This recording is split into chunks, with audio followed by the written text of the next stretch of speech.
Europe gloats over Brexit breakdown as officials claim leaving EU will break UK apart. Mrs May travelled to Brussels on Monday after tense negotiations with EU leaders and Irish officials in a bid to get the nation's EU evacuation moving.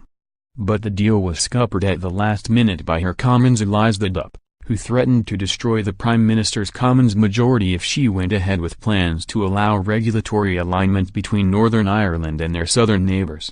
News of the deal was swiftly followed by calls for specialist deals for Scotland and London, with Nicola Sturgeon claiming if one part of UK can retain regulatory alignment with EU and effectively stay in the single market, then there was no good practical reason why others can't. Officials on the continent were quick to claim the UK was tearing itself apart over Brexit. Speaking to The Times, a Spanish minister said, "It is a case of disunited kingdoms. The kingdom must deal with too many national interests."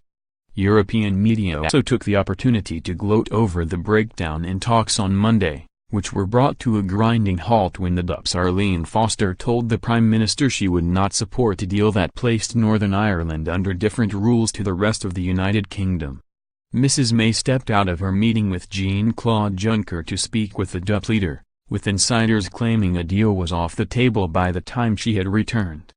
A draft paper of the deal claimed Northern Ireland would have regulatory alignment with their southern neighbours, potentially keeping Belfast in the EU's single market and customs union in all but name. France's Europe 1 radio said, "This concession is a bombshell which is henceforward threatening the unity of Theresa May's government and even the United Kingdom." Next into the breach will be the governments of Wales and Scotland. The nation's leading conservative publication Le Figaro claimed Mrs May had accepted a string of capitulations on the divorce terms at the risk of sowing discord in her own country, while the Northern Ireland issue was threatening the fragile balance of the government in Westminster.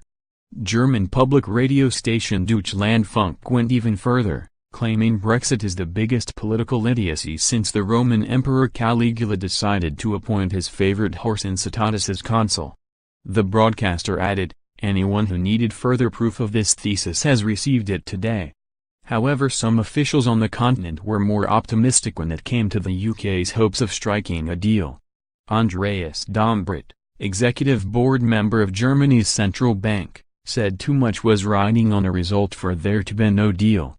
He said, "There's too much at stake that I cannot believe that there will not be an agreement." Meanwhile, Italy's Europe Minister Sandro Gozzi had faith negotiations could move forward despite Monday's setback. He said, "I think we are very close, even though we are paying attention to the relationship between the DUP and the UK government. I think we can make it, and I believe all the hours and days will be used ahead of the next European Council meeting to get to a breakthrough."